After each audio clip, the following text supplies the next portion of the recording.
Supper's ready. Come and get it.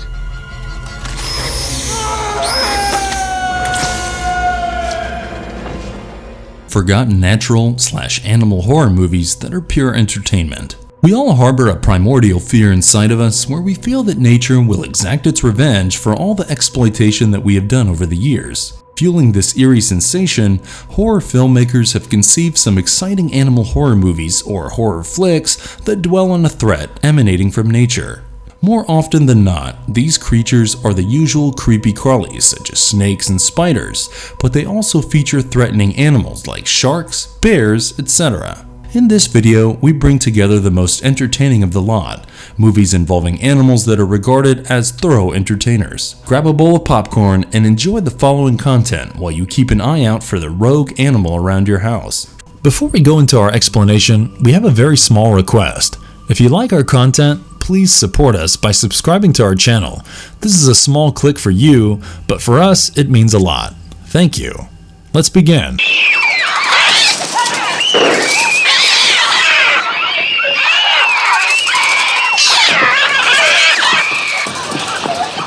Birds, 1963.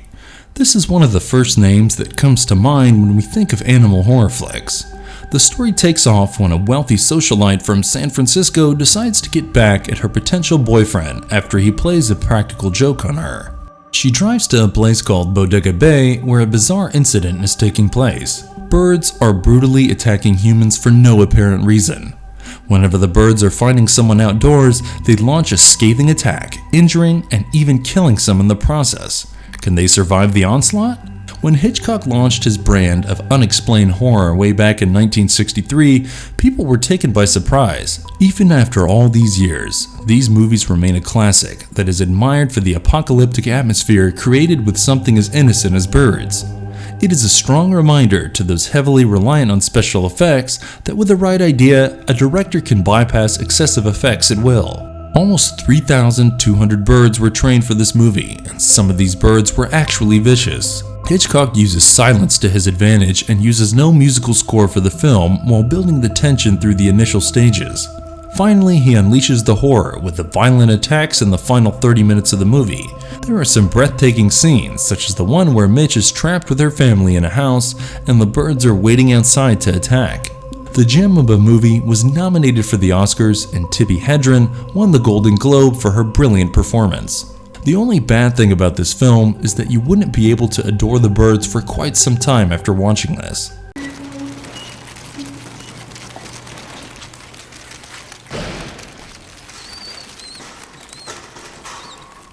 Willard, 2003. Willard is an awkward social misfit who lives with his ill mother who is verbally abusive. Life is in complete disarray for Willard as he is humiliated by his boss and threatened that he would be fired. However, he has a special connection with a couple of rats that he was raising at home. When one of his rats is killed at his workplace, he uses an army of rats led by a deadly and clever rat to exact his revenge. The rats descend upon the office and some grisly murders follow. Willard is not your usual mainstream horror flick aiming to inspire the cheap thrills and earning a few bucks at the box office. It is a gripping story of an underdog who arises from his loneliness to get his revenge. The central character, Willard, is the man to watch out for. With every blink and his wide-eyed stares, he makes you intrigued to dive deeper into his life. Crispin Glover is simply stunning in this challenging role. The moments where he befriends rats in his lonely life are somewhat touching and adorable. Despite being a film about rats, this movie never gets disgusting and relies strongly on its atmospheric effect. It shows that the audience could be scared, even without bloodshed and eccentric slaughtering. The use of over 500 real rats ensured that even the close-up shots would appear realistic. Joaquin Phoenix was offered to play the role of Willard, and we wonder how great that would have been.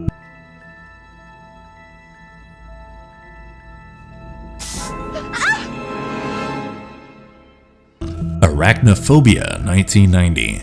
A large and dangerous spider from the depths of the South American jungles is transported to a town in California. The spider mates with a local spider, and soon thousands of little spiders run riot in the town. People who appear to be completely healthy die all of a sudden, and the doctor realizes that the spiders are causing the deaths. Together with an insect exterminator, they must annihilate the deadly spiders before they take over the entire town. The deft touch of Steven Spielberg, the producer for this movie, has blossomed this into a well-made, entertaining horror flick. It is a movie that will give you the creeps, especially if you are scared of spiders. Instead of CGI spiders, real ones have been used to give a realistic touch to the scenes. You also have some light moments as the character of the exterminator has plenty of jokes to offer. The cast for this film deserves a special appreciation for some remarkable performances.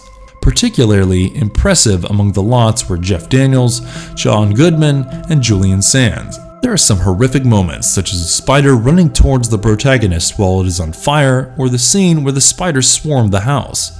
The climax could have been written better, but overall, Arachnophobia is true to its name and will strike fear in your hearts due to all those creepy-crawlies.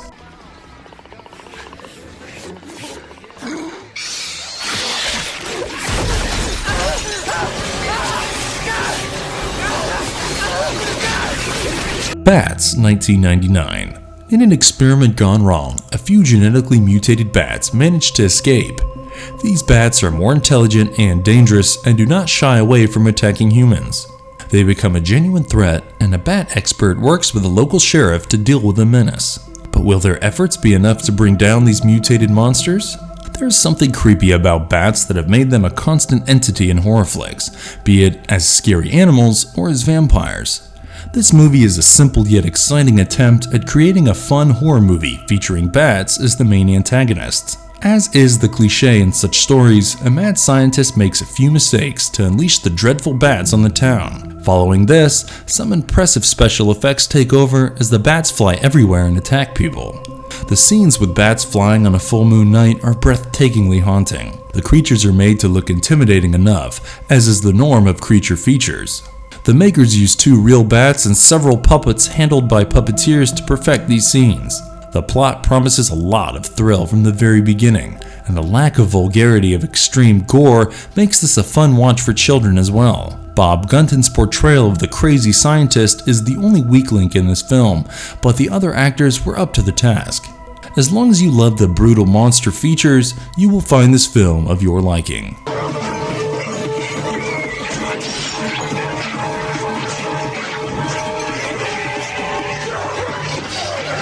In the Shadow of Kilimanjaro, 1986, Kenya is struck by a disastrous drought that ravaged through Africa. As a result, food and water are scarce, and the animals are struggling for survival. Things get worse when a troop of around 90,000 starving baboons start hunting down other animals and humans to feed themselves. An animal expert teams up with an environmentalist and an English hunter to save the inhabitants of the small town where they work. The scariest thing about this movie is that the plot is actually based upon some real incidents. It is a brilliantly prepared classic that captures the rugged beauty of the Kenyan countryside in its skillful cinematography. The projection of the drought is also on point, and the realistic depiction is set to hit you hard. Where this movie shines is the animal training and effects that led to the mesmerizing scenes involving the murderous apes. The film has elements of a zombie flick where you will find hordes of man-eating creatures on the rampage. Unlike many other 80s horror flicks, this film does not dwell upon the shock value or the bloody set pieces. Instead, the idea is to construct an exciting build-up to a thrilling climax. The use of real baboons was possibly a courtesy of the skillful animal trainers, but the more dangerous scenes were shot with mechanical baboons that looked convincing. The cast, consisting of Timothy Bottoms, Michelle Carey, and John Rhys-Davies, has performed up to the expectations. We can assure you of a remarkable experience if you try out this underrated animal horror specimen.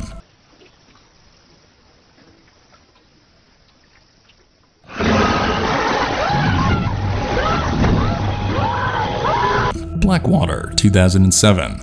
Adam is on vacation in northern Australia along with his wife Gracie and her sister Lee. They head to the Blackwater Tor in the swamp for a fishing trip and are led by a guide named Jim. Things take a deadly turn when a gigantic crocodile capsizes their motorboat and kills Jim. Without their guide, the 3 survivors climb a tree to stay safe, but their troubles are far from over when they realize that help won't arrive anytime soon. They try to find their way out of the muddy waters with a deadly crocodile stalking them. Blackwater is a simple survival story packed into a nice plot that builds up nicely to an action-packed climax. As the three survivors make their way through the murky waters with a man-eating crocodile lurking beneath them, you are bound to feel the tension. Even though the budget isn't much to speak of, the special effects of the crocodile have been handled with expertise. The creature moved like a ninja and had a menacing appearance to intimidate the audience. It is interesting to note that a real crocodile was also used for the shooting. Usually, such movies are always about guessing the next person to succumb to the creature. However, in this film, it is about hoping that the three people can get out of the situation that they got themselves into. Diana Glenn and Andy Rotoretta have delivered with some realistic panic-stricken performances.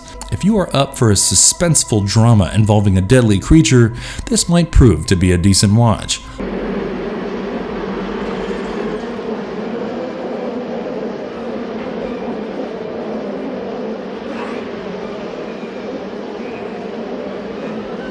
The Swarm, 1978. Deadly African killer bees are breeding with gentler ones of the northern climates, thus expanding their horizon. When these swarms of deadly bees attack American cities and kill thousands, an entomologist tries to invent an antidote and an effective method of dealing with the bees. He must also stop General Slater from using military forces to deal with the challenge, as that may further upset the balance of nature and make things worse. This movie is often judged too harshly due to some unfair criticism that built a bad reputation. In reality, this is a rather engaging endeavor where you watch the chaos that unfolds from something as innocent as bees. The plot has its share of flaws and some unnecessary romantic angles, but the real star of the story is the moment when the bees attack. The attack sequences are well depicted courtesy of some top-notch special effects.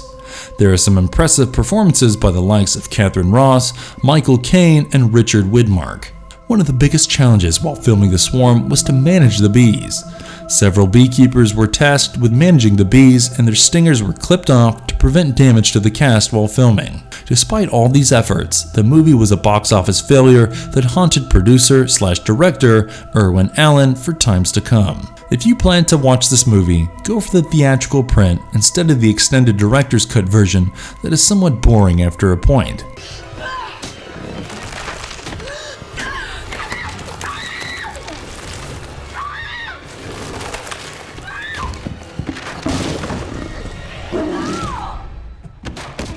Burning Bright, 2010. Kelly is about to go to college and plans to put her autistic brother Tom in a specialized institution. However, she is appalled when she finds out that her stepfather spent all her money to buy a tiger for his safari show project. He also covered the doors and windows with extra wood for an upcoming hurricane. Things get ugly when the hurricane hits and Kelly is stuck inside the house with a starving tiger on the prowl. Battle survival seldom gets much worse. The makers used a poem by William Blake for reference, where the poet projects the tiger as something so beautiful and destructive at the same time. True to the theme, the movie explores the haunting experience of a desperate sister as she tries to protect herself and her brother from the prowling tiger. There are several close calls moments when you feel it's over, but her determination to survive holds good. Brianna Evigan is just perfect in the role, where you see the gritty damsel in distress who is her own hero. Charlie Tahan did well as the autistic brother and aced the mannerisms. A real tiger was used for the filming, but it never interacted with the cast.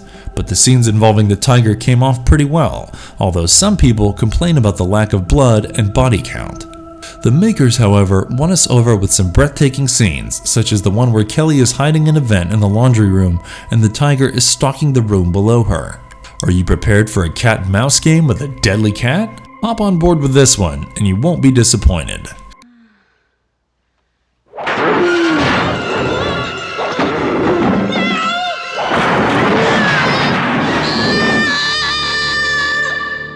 Grizzly, 1976.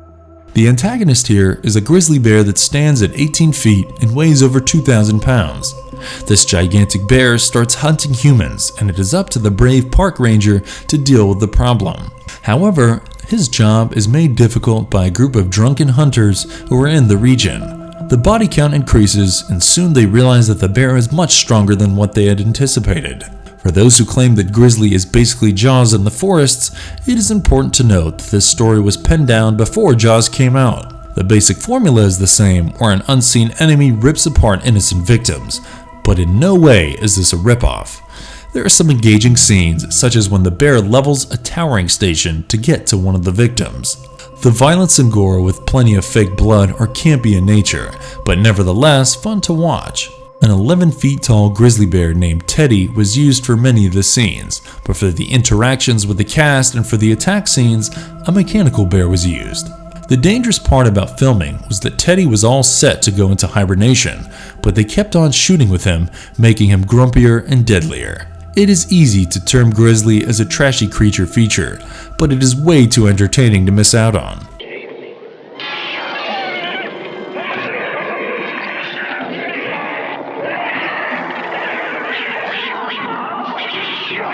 The Food of the Gods, 1976. What happens when the hunters become the hunted? A group of friends travel to a Canadian island for a hunting trip, but soon discover the presence of some giant animals. The entire island is full of creatures that have grown to humongous sizes, even the rats that are mobilizing to battle the intruders. It all happened when a local farmer fed a strange substance to all the farm animals, thinking that it was a blessing from the heavens. Now, the group of friends must do their best to survive in the hostile environment. This is an adaptation of a classic by H.G. Wells, but the mood is nowhere the same. We include this to be a part of our list because we felt that after all the serious features, you deserve some campy fun. This is a B-rated type film, but it never fails to entertain with its exciting plot. As the giant rats, chickens, and insects threaten human life, you are immediately hooked on to this bizarre tale. The special effects are nowhere at par with modern times, but the rats are still scary after all these years.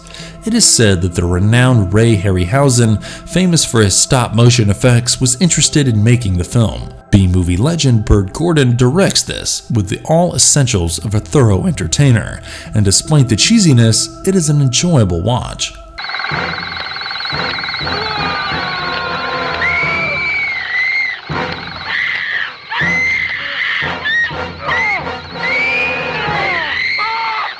Empire of the Ants, 1977. Joan Collins plans to sell a useless real estate deal in the Florida Everglades. However, she is unaware that the resort is now run over by giant ants that feed on human blood. These ants grew from a leaking can of nuclear wastes, and before long, they begin feeding on the guests who came to check out the property. Can they make it out of this resort alive? The plot is adopted from H.G. Wells' story, and it ranks as one of the better animal horror movies that were made back then. The special effects are a bit lacking, but the exciting moments compensate for any shortcomings. Much of the escape strategy is focused on going down a river on a boat, and this part is simply remarkable. One of the scenes involves the giant ants running on the dock and jumping on the boat, attacking one of the crew. There are some tension-filled moments, such as the one with the aged couple hiding in a cabin and coming out to find giant ants standing all over the hut. Burt Gordon asserts his dominance on the B-movie sci-fi entertainers with this well-crafted story that promises to be a great popcorn flick.